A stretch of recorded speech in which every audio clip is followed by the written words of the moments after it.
आज का डिक्टेशन 100 शब्द प्रति मिनट स्टार्ट होगा 5 सेकंड बाद।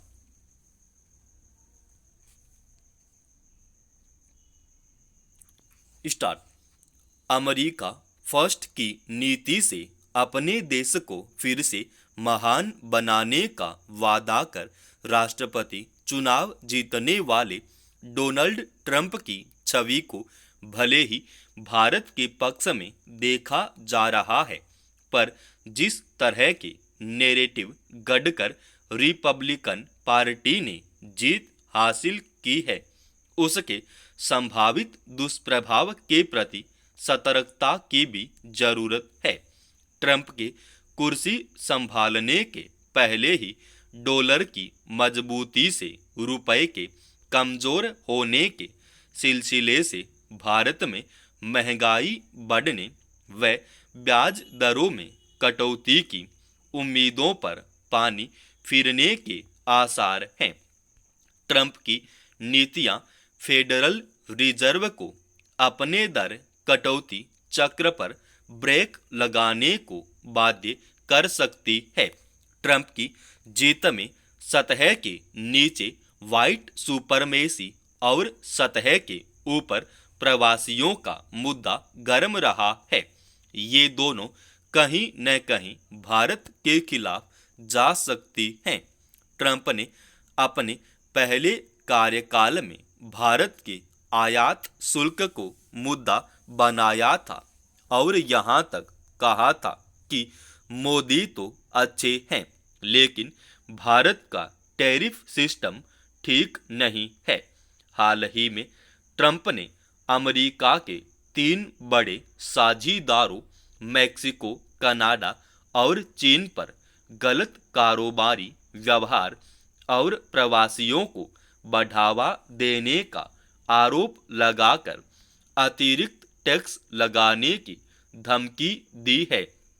मैक्सिको, कनाडा पर 25% और चीन पर 10% टैक्स लगाने की घोषणा में फिलहाल भारत को अलग भले ही रखा गया हो, लेकिन यह नहीं कहा जा सकता है कि भविष्य में ऐसा नहीं होगा।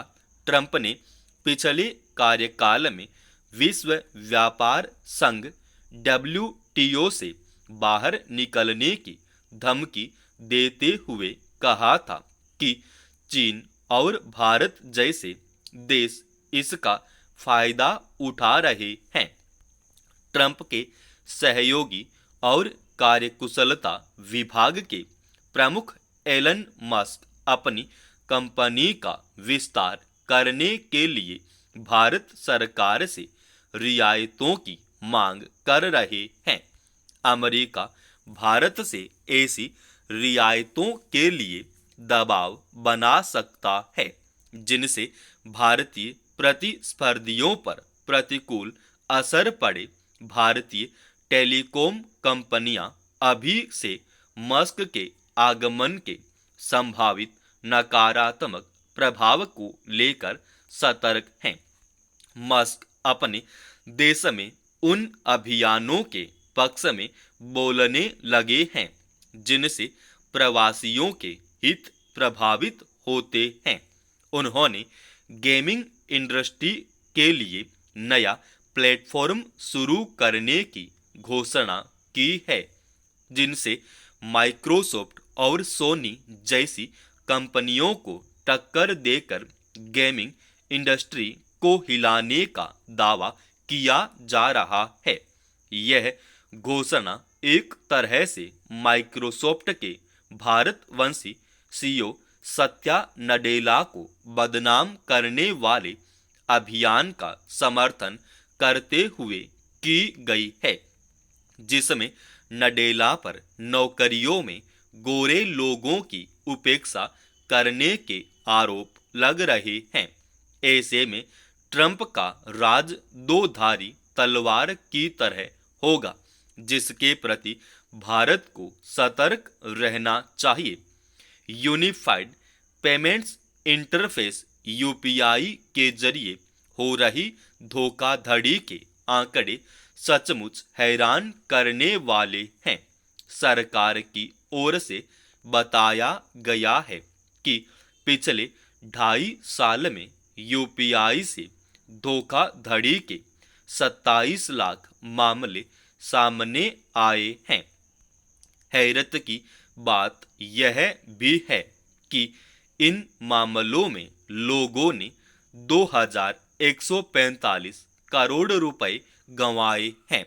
अभी तो मौजूदा वित्त वर्ष के 6-7 माह ही बीते हैं, लेकिन इस अवधि में भी यूपीआई धोखाधड़ी के मामलों में लोगों ने 485 करोड़ रुपए गंवा दिए हैं। यह तो तब है जब सरकार, रिजर्व बैंक और national payments corporation of India धोखाधड़ी रोकने के लिए सतत कदम उठाती रही है। दरअसल साइबर संसार के विस्तार की गति जिस तरह से बढ़ रही है, उससे भी ज्यादा तेज गति से साइबर क्राइम बढ़ा है। साइबर ठगी का हर 5वां मामला डिजिटल लेन देन से जुड़ा हुआ है। डिजिटल अरेस्ट यूपीआई से धोखाधड़ी मामलों में ठगों की पहचान आसान नहीं है। इसमें अपराध जिसका एक सिरा कहीं एक जगह होता है तो दूसरा सिरा न जाने कहाँ होता है। डिजिटल अरेस्ट से धोखाधड़ी के बढ़ते मामलों को देखते हुए केंद्रीय गृह मंत्रालय की साइबर शाखा ने कंबोडिया, म्यांमार, वियतनाम व थाईलैंड जैसे दक्षिण पूर्व एशियाई देशों को इन घोटालों के गढ़ के रूप में चिन्हित किया था। इन देशों के 17,000 व्हाट्सएप खातों को भी ब्लॉक करने का बड़ा कदम उठाया था। अपराध की दुनिया में यह अलग तरह का क्राइम न केवल पुलिस प्रशासन बल्कि सरकारों के सम्मुख भी बड़ी चुनौती के रूप में उभर कर सामने आया है। इसमें दो राय नहीं कि हमारे देश में लोगों में डिजिटल पेमेंट की प्रवृत्ति तेजी से बढ़ी है।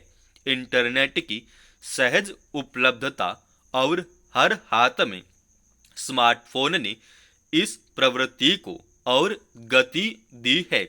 लोग सब्जी, दूध और किराना स्टोर से लेकर सभी तरह के बिलों के भुगतान के लिए यूपीआई पेमेंट कर रहे हैं।